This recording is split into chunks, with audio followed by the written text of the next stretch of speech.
하나님의 말씀 로마서 12장 11절 말씀 보시겠습니다.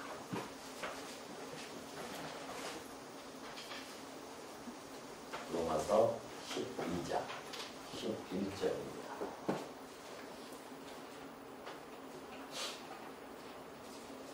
부지런하여 게으르지 말고 열심을 붓고 주를 섬기라. 소망 중에 즐거워하며 환난 중에 참으며 기도에 항상 힘쓰며 성도들의 쓸 것을 공급하며 손 대접하기를 힘쓰라. 13절까지 봉독해 드렸습니다. 우리가 지금 살펴보는 내용은 하나님의 자녀들이 어떤 삶을 살아가고 있는가, 또 살아가야 하는가에 대한 내용을 우리 지금 살펴보고 있죠. 구약 백성, 곧 이스라엘 백성들도 하나님의 백성으로서 살아가야 하는 그러한 법을 하나님이 주신 적이 있습니다. 우리는 그걸 이제 율법이라고 그렇게 이야기합니다.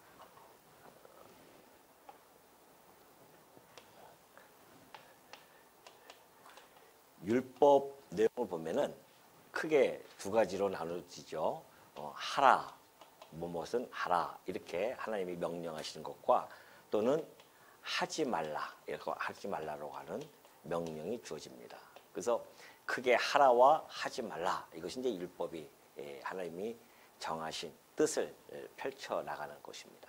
자, 하나님께서 좋아하시는 것은 하라, 하나님의 선이죠. 하지 말라, 하나님이 악입니다. 하나님이 싫어하는 것들이죠. 이 하나님의 선악을 우리는 잘 분별하라고 하나님 이제 이스라엘 백성에게 주신 겁니다. 그래서 만약에 하나님께서 하라는 것을 하지 않고 하지 말라는 것을 하라고 한다면은 율법은 곧바로 정죄합니다. 죄를 묻죠. 정죄는 곧 심판과 멸망에 이르는 길입니다. 그래서 하나님께서는 이 정죄받은 자들을 심판과 멸망에 이르지 않도록 하나님이 규례를 따로 주신 거죠. 율법 안에 규례를 주어서 짐승의 제사를 통하여서 죄를 용서함 받는 그러한 그 복된 그 은혜의 자리로 이끌어 나가시는 것을 율법 안에서도 우리는 확인할 수가 있습니다. 자, 그렇다고 한다면 이제 이 율법을 이스라엘 백성에게 주었지만은 그러나 이스라엘 백성들은 이 율법을 지킬 수가 없습니다. 이것은 이스라엘 백성뿐만이 아니라 모든 인류는 하나님의 율법을 지킬 수가 없죠. 지난번에도 말씀드렸지만은 하나님의 선악이고요. 우리는 우리들이 가지고 있는 선악이 있습니다. 기준이 있어요. 그러니까 내가 주체가 되어져서 선악의 주체가 되어졌다 보니까 하나님의 선악과는 배치되어지는 그러한 삶을 살아갈 수밖에 없습니다. 누구든지 인간들은 하나님께서 하라는 것은 할 수 없고 하지 말라는 것은 할 수밖에 없는 존재임을 깨닫게 하기 위해서 하나님이 율법을 주신 겁니다. 그러니까 율법 앞에 가면 우리가 죄가 다 드러날 수밖에 없는 거죠. 우리는 하나님의 뜻대로 살아갈 수 없는 존재들이구나, 이것을 깨닫게 하시려고 율법을 주셨다는 겁니다. 그러면 이제 율법을 지키지 못하니 심판과 멸망이 이르지 않습니까? 이때에 하나님의 크신 은혜가 나타나죠. 그것이 곧 예수 그리스도이십니다. 하나님의 사랑과 자비하심과 그 은혜가 예수 그리스도를 통해 우리에게 주어지는데, 이제 예수 그리스도를 믿는 자들에게는 정죄하지 아니하는 이 놀라운 선언이 주어집니다. 그러니까 예수 그리스도께서 우리를 대신해서 정죄를 받아서 죽으셨단 말입니다. 그러니 우리는 더 이상 정죄 받을 일이 없어요. 어디 안에 있으면, 바로 예수 그리스도 안에 있으면 우리는 정죄 받을 일이 없어요. 그러면은 이제 예수를 믿고 하나님의 자비하심이죠. 하나님의 자비하심, 하나님의 자비로 우리는 하나님의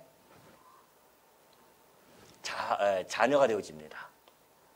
하나님의 자녀일 뿐만이 아니라 그리스도의 지체가 되어지고, 또한 하나님의 영인 성령께서 우리 안에 거하는 그런 놀라운 그러한 신분의 변화, 거룩한 성도로서의 삶을 살아갑니다. 그것이 곧 하나님의 자비하심, 사랑하심의 근거에서 주어진 것이죠. 자, 그렇다고 한다면 하나님의 자녀들도 역시 그러면 이제 율법을 지켜야 되는가? 그거 아닙니다. 그것이 아니라고 하는 거죠. 율법 안에 다시 들어가면은 우리는 또 정죄 받을 수밖에 없습니다. 그럼 우리는 이제 율법이 없으면 어떻게 살아가야 되느냐에 대한 고민이 있을 수밖에 없죠. 그걸 하나님께서 사도들을 통해요. 하나님의 뜻을 다시 한번 전달해 줍니다. 근데 그 전달하는 방식은 율법처럼 주어진 것이 아니라 바로 권면이에요. 하나님의 자비하심으로 권면을 해 가고 있습니다. 근데 권면의 내용을 보니까 똑같네요. 하라, 하지 말라 이렇게 되어져 있어요. 여기 뒤에 보면 이제 계속 나옵니다. 뭐 환난 중에 참으며 기도에 항상 힘쓰며 뭐뭐 하기를 힘쓰라.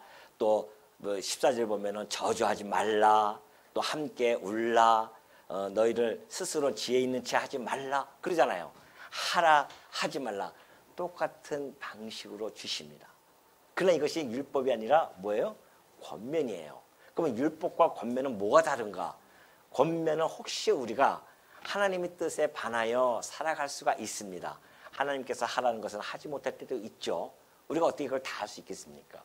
또 하지 말라는 것도 우리가 기꺼이 또 막 열심히 할 때도 있어요. 우리 욕심에 따라서. 이런 권면을 하나님이 주셨는데 지금 사도를 통해 우리에게 권면을 주신 겁니다. 우리가 지금 하나님의 자녀 아닙니까? 성도예요. 그럼 권면을 주신 거예요 지금. 우리가 지금 오늘 아침도 하나님께서 우리에게 사도를 통하여 우리에게 하나님의 뜻을 권면받고 있는 것이죠. 지난번에도 우리가 권면 받았었고요.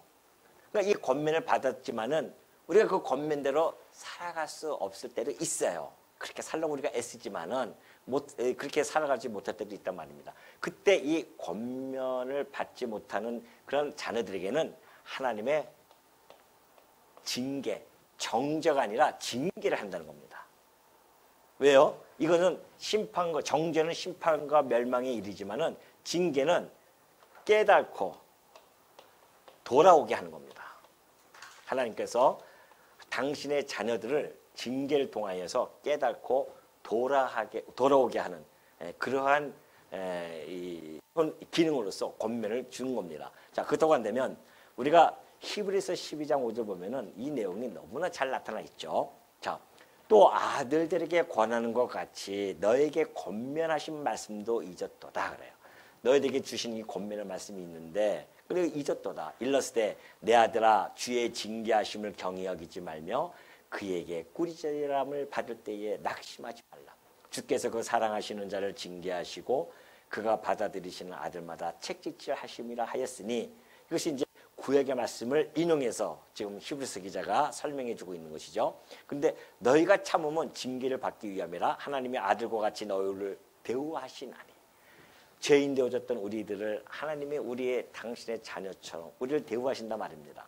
그러니 어찌 아버지가 징계하지 않는 아들이 있으리요. 아버지가 징계하지 않는 아들이 없죠. 내 아들이 있는데 이 녀석이 자꾸만 도둑질이나 하고 거짓말이나 하면은 아버지로서 그냥 그래 잘한다 그런 부모가 어디 있습니까? 채찍을 들어야 되죠. 그걸 징계라고 합니다.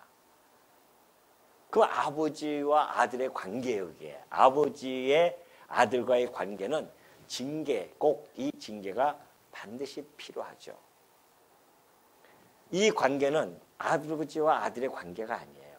저의 죄를 정해서 멸망을 시키는 것은 아버지가 그런 아들이 좀 잘못했다고 해서 그런 아들이 있습니까? 아버지가 있습니까? 막 감옥에 집어넣고 너는 이제 너 끝이야 나하고 끝이다 뭐 이렇게 하지 않잖아요.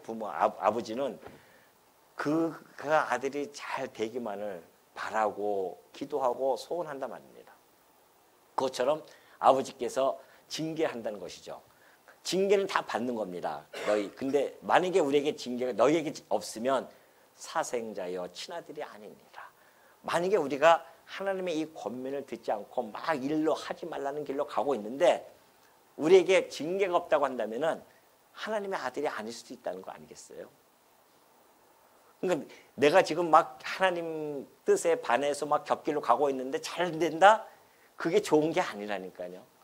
지금 막 잘 나가고 있어요. 그게 좋은 게 아니란 말입니다. 정말 하나님이 당신의 아들이면은 반드시 징계를 통해서 깨닫고 돌아오게 하십니다. 그거는 뭐 비단 멀리 갈 필요 없이 절 보면 알 수가 있어요. 제가 그런 삶을 이렇게 좀 하나님 떠나서 막 살다가 하나님께서 결국 나를 깨닫고 돌아오게 하시는 이런 과정들을 겪게 하신단 말이죠. 그러니까 이것은 우리 성도님들이 하나님의 자녀로서의 그 관계 속에서 하나님께서 우리에게 주심으로 말미암아 당신의 사랑의 증표로 주시는 겁니다.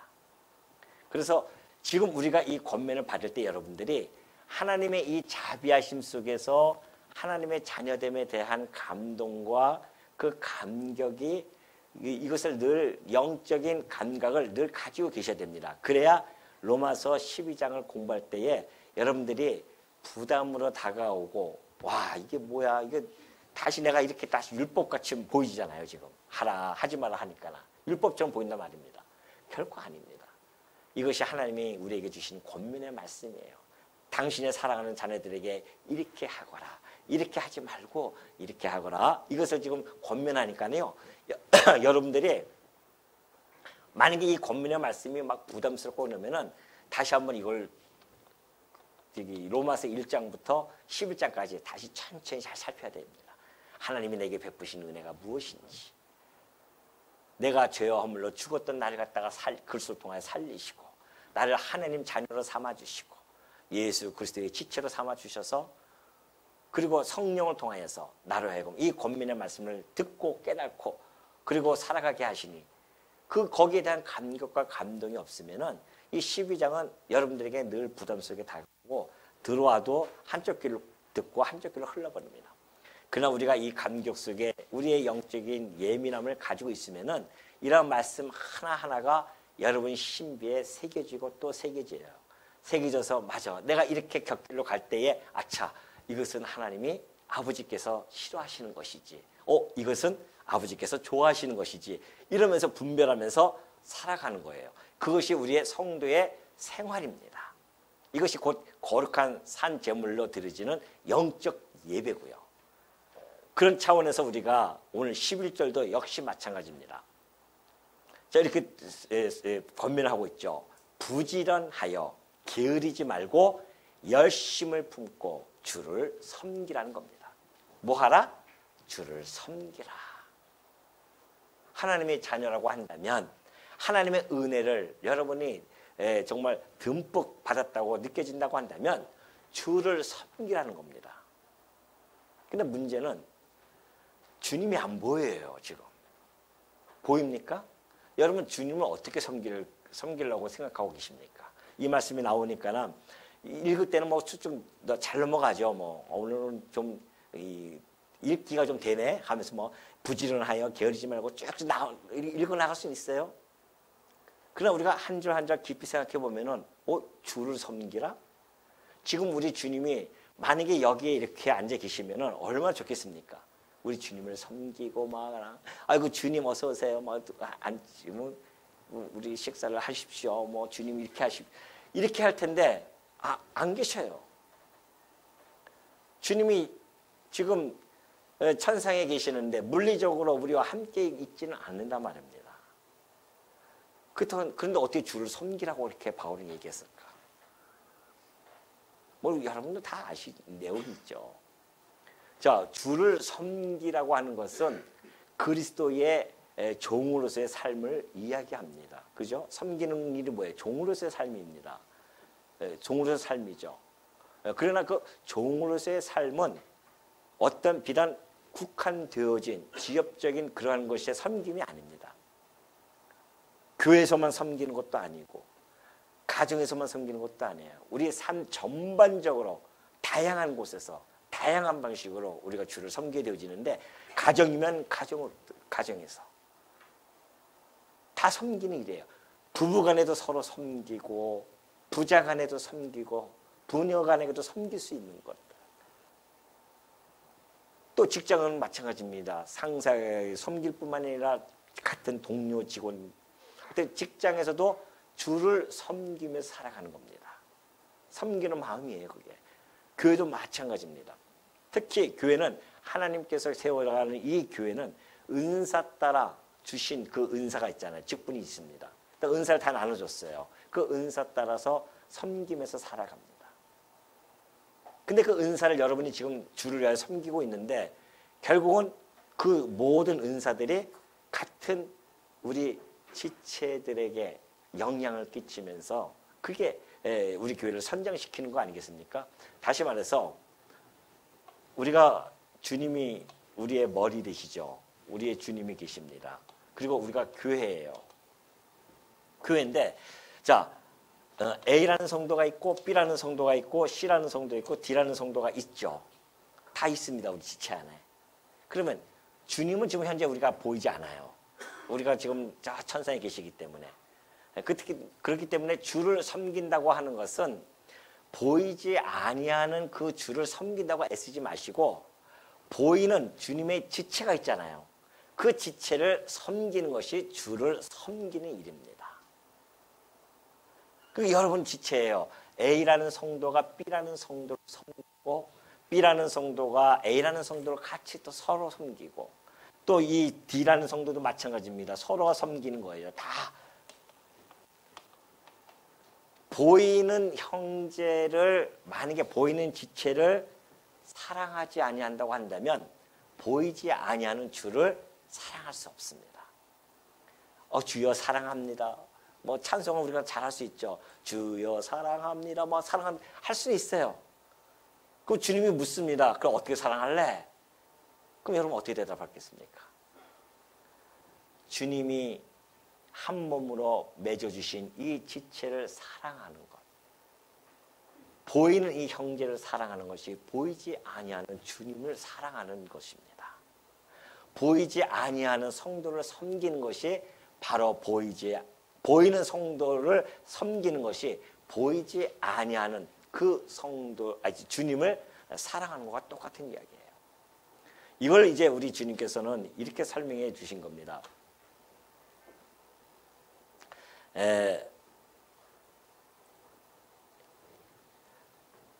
마태복음 10장 42절입니다. 마태복음 10장 42절 보면은 또 누구든지 제자의 이름으로 이 작은 자 중 하나라도 냉수 한 그릇이라도 주는 자는 내가 진실로 너에게 이르노니 그 사람의 결단코 상을 잃지 아니하리라 그래요. 그죠? 우리 주님이 하시는 제자의 이름으로 예수 그리스도의 내가 제자입니다 라고 한다면 그 예수 그리스도의 그 제자의 이름으로 작은 자 중 하나에게 냉수 한 그릇이라도 주는 자는 결단코 상을 잃지 않는다고 했습니다. 그 이야기는 바로 이 지체들에게 베푸는 그 사랑과 섬김이 결코 상을 잃지 않습니다. 그러니 여러분들 땀 흘려 수고하시면서 오늘 식사 봉사하시는 분들 결코 실망할 필요 없어요. 내가 이거 뭐 하러 하나 힘든데 이렇게 생각할 필요도 전혀 없습니다. 왜 그러냐고요? 냉수 한 그릇만 대접해도 상을 잃지 않는데 땀 흘리면서 그 식사를 대접하면은 하늘의 상이 잃어버리겠냐 말이죠. 지체에게 하는 그 일이 곧 주님에게 하는 일이에요. 옆에 있는 분들. 그러니까 곧 보이지 아니하는 주님에게 애쓰지 마시고요. 보이는 우리 형제들, 지체들에게 여러분이 함께 하는 것. 같이 나누고 같이 동감해주고 붙들어주고 위로해주고 격려해주고 그리고 섬기는 일들 이런 일이 곧 주를 섬기는 일이라는 겁니다.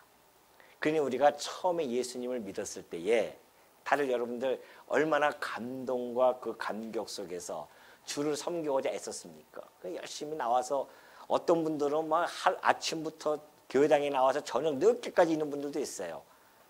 그것이 꼭 주를 섬기는 것처럼 아니에요. 우리 삶 전반에 걸쳐서 다 주를 섬기는 삶입니다. 우리는 특히 이제 교회 같은 경우에 와서는 정말 뭐 주일날 예배드리고 수요일날 예배드리고 뭐 새벽에 예배드리고 이런 것도 주를 섬기는 거지만은 보이는 내 옆에 있는 지체를 사랑하고 아껴주고 해주는 것들 이런 것들이 진정한 주를 섬기는 일이다.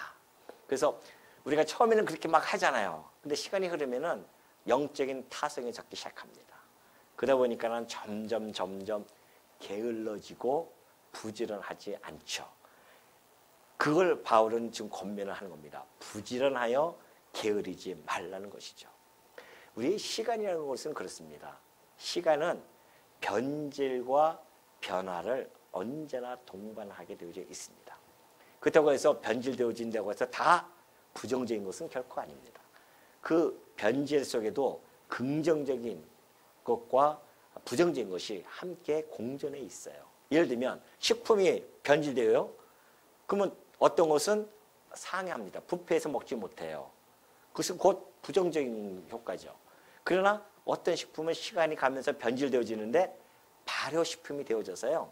오히려 인간에게는 유익한 그런 음식으로 식품으로 우리에게 옵니다. 긍정적 아닙니까?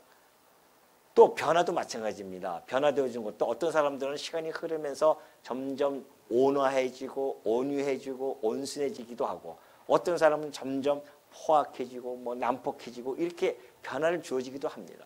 언제든지 변질과 변화는 그러한 부정적인 것과 긍정적인 것이 함께 공존되어지는데 우리 성도님들이 만약에 그 시간 그동안 20년, 30년 또는 10년 이렇게 신앙생활을 점점 해나가면서 긍정적인 변화와 변질이 되어진다면 얼마나 좋겠습니까? 그래서 점점 믿음이 성숙해지고 더욱 정말 성도들을 대하는 마음이 더욱 부드러워지고 온화해지고 온유해지고 이런 모습들이 우리들에게 나타난다고 한다면 그건 아주 긍정적인 우리에게 나타나는 긍정적인 효과들이죠. 그러나 그 시간이 혹시 잘못되어지면 이런 경우도 있습니다. 요한 기적 보면은 누가가 있어요. 에베소 교회가 있었습니다. 그 에베소 교회는 첫사랑을 잊어버렸어요. 하나님께서 예수님께서 그러잖아요. 네가 첫사랑을 잊어버렸다. 어디서 떨어졌는지 잘 생각하라. 그러면서 다시 그것을 회복하고 회개하라고 그렇게 이야기합니다. 그런가 하면은 라오게디아 교회 우리 여기 보면 그래요. 요한 계시록 보면은 3장 10절 보면 그래요. 15절이죠. 내가 내 행위를 아노니 내가 차지도 아니하고 뜨겁지도 아니하도다. 내가 차든지 뜨겁든지 하기를 원하노라. 내가 이같이 미지근하여 뜨겁지도 아니하고 차지도 아니하니 내 입에서 너를 토하여 버리라 그래요. 이게 라오디아 교회죠. 라오게디아 교회 그 모습이 지금 혹 우리들의 모습은 아니지 늘 우리가 점검을 해야 됩니다. 우리도 처음에는 뜨겁고 또는 냉철하고 뭐 이렇게 하면서 신앙생활 했을지 모르지만 어느 순간에 뜨뜻미지근하게 그렇게 우리가 신앙생활 할 수도 있어요. 그래서 우리는 오늘 이 11절의 말씀을 늘 마음속에 간직하고 있어야 됩니다. 부지런하여 게으르지 말고 열심을 품고 주를 섬기라는 이 말씀입니다. 자, 이 부지런하고 게으르지 말고 열심을 품는데 그 열심도 역시 마찬가지입니다. 사실은 이 원문에는 성령이라는 단어가 있거든요. 근데 성령의 열심을 해야 됩니다. 우리가 열심을 내죠. 주를 섬길 때 열심을 냅니다. 그러나 그 열심이 내 열심인지 육체의 열심인지 아니면 성령의 열심인지는 우리가 늘 체킹을 해야 됩니다. 그 판단 기준이 있어요. 그 판단 기준은 내가 이 정말 주를 섬김에 있어서 기쁘고 즐거운가에 대한 문제입니다. 그리고 내가 이것을 지금 계속 지속적으로 해나갈 수 있는 것인가? 성실한 마음으로 내가 지금 해나가고 있는가?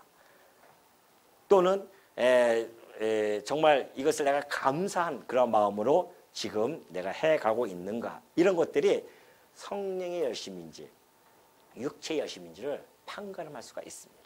이상하게 자꾸만 하면 할수록 짜증이 나와요. 교회 와서.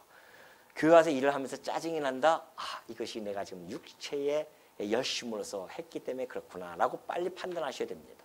그러면 어디로 빨리 가야 됩니까? 어디로 가야 돼요? 이쪽으로 가야 됩니다. 이쪽에 가서 내 신앙을 다시 한번 점검을 해야 됩니다.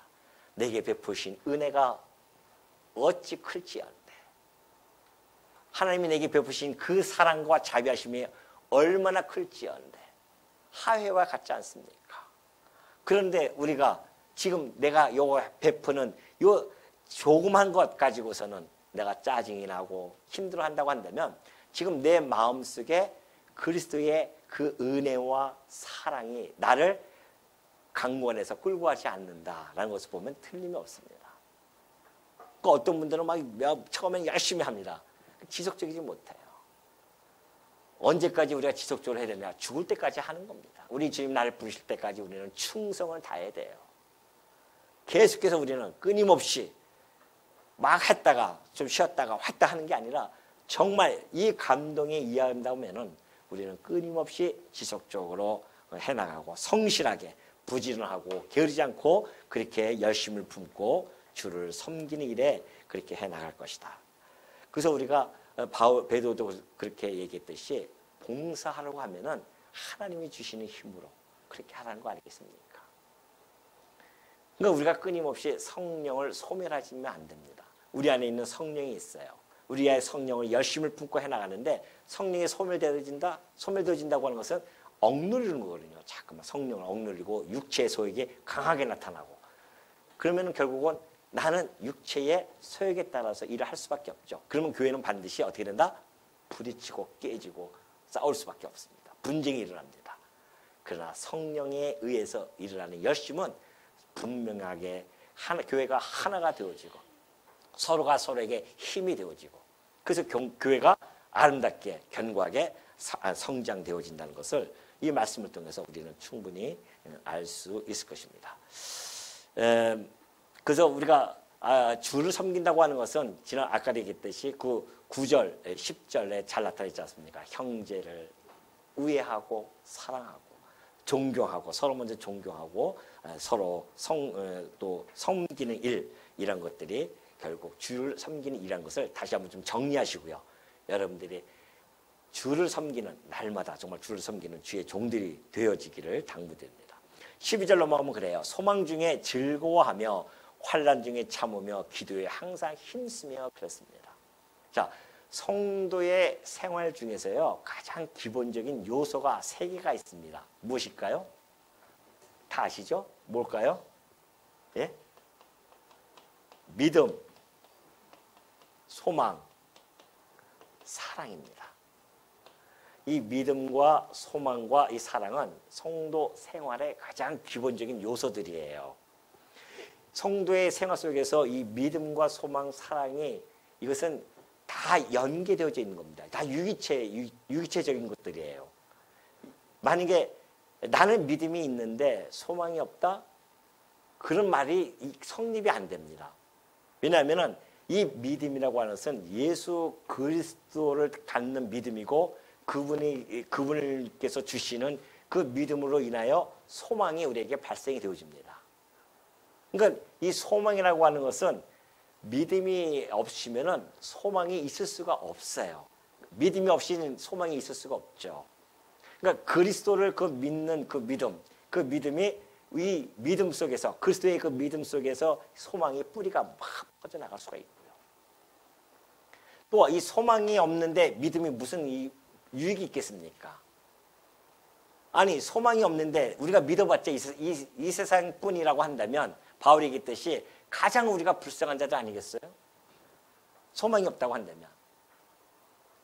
그러니까 우리가 성도들의 믿음과 이 소망은 뗄래야 뗄 수 없는 이러한 관계이고요. 사랑도 마찬가지입니다. 만약에 사랑이 없다? 이 믿음은 결국은 죽은 믿음이나 마찬가지죠. 그러니까 성도들의 이 신앙생활 속에서 가장 중요한 3요소가 믿음과 소망과 사랑이라는 거 아니겠습니까? 그러니까 이것을 우리가 가지고서 살아가는데 이 소망 중에 즐거워하라는 겁니다. 왜 그럴까요? 이 소망이 도대체 무엇이길래 이 삶 속에서 우리가 이 교회 생활을 하면서 또는 직장 생활을 하면서 가정 생활을 하면서 뭐가 이렇게 즐거운 일이 많이 있겠습니까?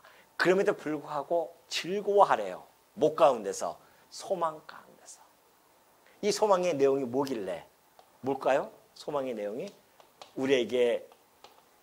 우리가 부활한다는 거 아니겠습니까? 예수 그리스도를 통하여 부활하고 부활되어진 자들이 그 영원한 기업에서 왕노릇하는 것. 이것이 우리의 소망입니다. 그죠? 그러나 이 소망이 결코 우리의 본질은 아닙니다. 이것이 우리의 본질은 아니에요. 이건 자기 중심적인 소망이거든요. 우리 성도들의 소망은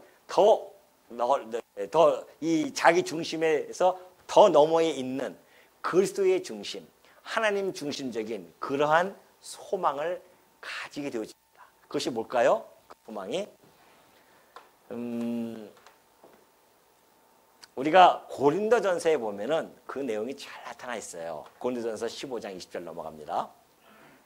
그러나 이제 그리스도께서 죽은 자 가운데서 다시 살아나사 잠자는 자들의 첫 열매가 되셨도다. 사망이 한 사람으로 말미암았으니 죽은 자의 부활도 한 사람으로 말미암는도다 그래요. 아담으로 인해서 우리가 다 죽었죠. 그리고 그리스도를 통하여 다시 부활도 할 수 있게 되어졌습니다. 자, 아담 안에서 모든 사람이 죽은 것 같이 그리스도 안에서 모든 사람이 삶을 얻으리라. 그러나 각각 자기 차례대로 되리니 먼저는 첫 열매인 그리스도요. 다음에는 그가 강림하실 때에 그리스도에게 속한 자요. 그러죠? 처음에는 누가요? 그리스도께서 첫 열매가 되셨고 부활에 대한. 그리고 두 번째는 그리스도께서 강림하셔요. 이 땅에 오신단 말입니다. 이 땅에 오실 때에 그때 성도들이 생명의 부활을 합니다. 그리고 그 다음에는 그 후에는 뭐예요? 마지막이니 그 마지막은 뭐예요? 심판의 부활이 이거나 안 믿는 자들의 심판의 부활이 이루어집니다. 그리고 그가 모든 통치와 모든 권세와 능력을 멸하시고 나라를 아버지 하나님께 바칠 때라. 그때가 언제가? 마지막 때, 이때에. 자, 그러면 그가 모든 그리스도죠. 그리스도께서 모든 원수를 그 발 아래 둘 때까지 반드시 왕노릇하시리니 맨 나중에 멸망받을 원수는 사망이니라. 사망까지도 멸망을 받습니다. 불못에 던져지죠.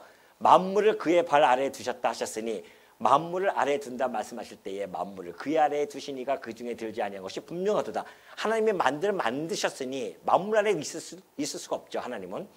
자, 만물을 그에게 복종하게 하실 때에는 만물을 하나님께서 만물을 그 아들 사랑하는 아들 독생자 그리스도에게 복종하게 하실 때에 아들 자신도 그때의 만물을 자기에게 복종하게 하신 그 이에게 곧 아버지 하나님에게 복종하게 됩니다. 이는 하나님이 만유의 주로서 만유 안에 계시려 하십니다.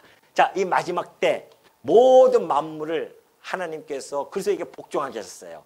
그런데 예수님께서 마지막 때 그 예수님 아들조차도 하나님께 아버지께 복종합니다. 그러면서 만물을 다 드리는 거죠. 그래서 결국은 누가 하나님께서 만유의 주가 되시는 거예요. 만유의 주, 우리 하나님께서. 모든 만유를 만드신 그분이 마침내 모든 것을 다 만유를 회복하고 만유의 주가 되어지는 것. 이것이 우리가 갖는 소망의 뭐예요? 본질입니다. 이게. 우리 하나님께서 만유를 회복시켜서 만유의 주가 되어져서 우리를 영원토록 다스려 나가는 것. 우리는 그 안에서 부활된 몸으로 그리스도와 함께 왕노릇하면서 우리 하나님의 그 통참을 받는 것. 이것이 우리의 소망이란 말입니다. 이런 소망을 가지고 있으니 이런 엄청난 소망을 가진 자로서 이 땅에서 잠시 60, 70년 살아가는 우리 존재들이 얼마나 이 소망 안에서 즐거워하며 살아갈 수 있겠냐 말이죠. 믿습니까? 이 소망에 우리는 이 소망뿐만이 아니라 만유의 주가 되시는 그 하나님을 그 통참을 받는 그 즐거움 속에 우리는 있을 자들이란 말입니다. 그것도 영원토록 하나님의 그 사랑의 통치야. 당신의 생명까지도 내어줄 수 있는 그 사랑의 통참을 받을 자들이에요. 우리가. 아니 옆에 있는 연인의 사랑만 받아도 행복해서 난리인데 안 그래요? 그런데 하나님의 그 영원한 사랑, 변치 않는 사랑, 연인의 사랑이면 언제든지 변할 수 있잖아요. 하나님의 사랑은 변치 않는 아가페적인 사랑이란 말입니다. 그 사랑을 영원토록 받을 자들인데 이 땅에 살아가면서 어떻게 행복하지 아니할 수가 있어요. 내 주변에 어떤 환경에 혹시 안 좋은 부정적인 환경에 처한다 할지라도 우리에게는 마침내 하나님이 나의 만유의 주가 되어주시고 우리가 그와 더불어서 영원토록 함께 영혼을 통으로 누리면서 살아가리니 이 땅에서 잠시 왔다 가는 세상 얼마나 즐겁게 살 수 있냐 말이죠. 현실이 잘 안 된다 할지라도 이걸 놓치시면 안 된다는 겁니다. 그러니까 바울이 그냥 한 얘기가 아니에요. 소망 중에 즐거워하라. 이것도 없이 무조건 소망 중에 즐거워하면 됩니까? 세상에서의 소망은 인간적인 소망이고 지상적인 소망에 불과합니다. 그건 다 없어질 것들입니다. 우리가 가지는 소망은 신령한 것이고요. 저 인간적이고 지상적인 걸 너머에 있는 하늘의 것 아닙니까? 절대적인 소망입니다. 이거는 변치 않는 소망들이에요. 이것이 우리에겐 주어졌어요. 그러니 이 소망을 가진 자들이 어떻게 즐거워하지 않을 수 있겠어요? 그러니 어떻게 하라? 너희를 소망 중에 즐거워하라. 지금 비록 힘든다 할지라도. 어느 중에서 즐거워하는가? 환난 중에 참으면서 즐거워하라는 겁니다. 환난이에요. 자, 소망이 있어요. 우리가 환난 중에 참아요. 인내가 있습니다. 인내도 있습니다. 자, 이렇게 소망이 있고 인내가 있어요. 이 인내라고 하는 것은 어느 가운데서 인내하는가? 평온한 상태에서 인내하라는 것이 아닙니다. 평온한 상태에서야 뭐 인내할 수도 있겠죠. 그러나 환난 가운데서 인내하라는 거예요. 환난은 크게 두 가지로 나눠지죠. 하나는 우리가 복음적인 환난이 있습니다. 복음적인 이 시련 속에 있죠. 그런가 하면은 징계, 이것이 여기 징계에 대한 그러한 고난도 있습니다. 지금 여기서 얘기하는 것은 물론 뭐 다 포함되겠지만은 특별히 환난 중에 너희들이 참으라고 하는 것은 복음적인 그러한 환난을 이야기합니다. 복음을 전하다가 당하는 그런 어려움도 있으면은 참으라는 거죠. 인내하라. 왜? 우리에게 뭐가 있으니까? 소망이 있으니까. 참을 수가 있는 겁니다. 환난 중에. 뿐만이 아니죠. 우리가 더 나아가서는 우리가 세상을 살다 보면 어려움을 겪습니다. 그런 고난 속에 있어요. 그 곳에서도 참을 수 있는 것은 소망이 있기 때문에 그렇습니다. 그러니까 인내는 우리를 갖다가 연단시키지 않습니까? 그 연단은 마침내 우리에게 소망을 안겨주는 것이죠. 그러니까 우리는 항상 우리의 영혼의 닻이 바로 우리의 영혼의 바로 이 소망이란 말입니다. 이 소망에 우리의 영혼을 닻을 딱 내려놓고 있으면 우리는 어떠한 환난 속에서도 인내할 수가 있고요. 뿐만이 아니라 기도할 수가 있습니다. 자, 환난은 인내 속에서 인내하고만 있는가? 아니에요. 기도하게 되어지잖아요. 기도에 힘쓰는 겁니다. 그러니 이것도 역시 우리 성도 생활에 있어서는 매우 중요한 것들이죠. 요소들이죠. 이건 기본적인 요소고 이것들은 우리들이 이 땅에 살아가면서 필요한 우리들의 성도 생활의 이 중요한 요소들입니다. 인내하는 것, 기도하는 것. 그러니 우리가 기도할 때도 우리 주님이 오셔서 우리가 지속적으로 평시에도 잘 기도하잖아요. 우리 주님이 이렇게 제자들과 함께 가다가도 또 산에 혼자 따라가서 또 기도도 하시고요. 그러나 환난 가운데는 얼마나 막 피땀을 흘리시면서 기도하시지 않습니까? 우리 초대교회의 모든 우리 초대교회에서도요. 그 보면은 얼마나 기도 열심히 하는지 모릅니다. 기도에 힘쓰고 우리 요즘처럼 우리 이렇게 기도 이렇게 안 하진 않아요. 그때 당시 얼마나 힘쓰게 기도하는지 모릅니다. 그리고 더 환난이 교회에 환난 닥치면 베드로가 갇혔잖아요. 교회가 힘써서 기도합니다. 그때 그 기도에 응답이 와서 베드로가 풀려나지 않습니까? 비록 잘 믿지 못했지만은 그래도 기도는 열심히 했거든요. 베드로가 오니까는 그 유령이다 유령 믿지도 않았었어요. 우리가 기도해놓고 사실은 응답을 하나님이 그렇게 해주심에도 불구하고 믿지 않을 때가 많고요. 그것이 응답인지 잘 모를 때가 있어요. 그럼 우연히 그렇게 됐나 보다. 자기가 그 전에 기도한 걸 까맣게 잊어버리고 응답이 왔는데 야 운이 좋았다. 뭐가 잘 됐구나. 이렇게 착각하는 경우가 있단 말입니다. 아니라는 겁니다. 성도들은 기도에 힘써야 할 이유가 있습니다. 그래서 기도에 항상 힘써야 됩니다. 쉬지 말고 기도하라. 바울이 얘기했듯이 너가 쉬지 말고 기도하라.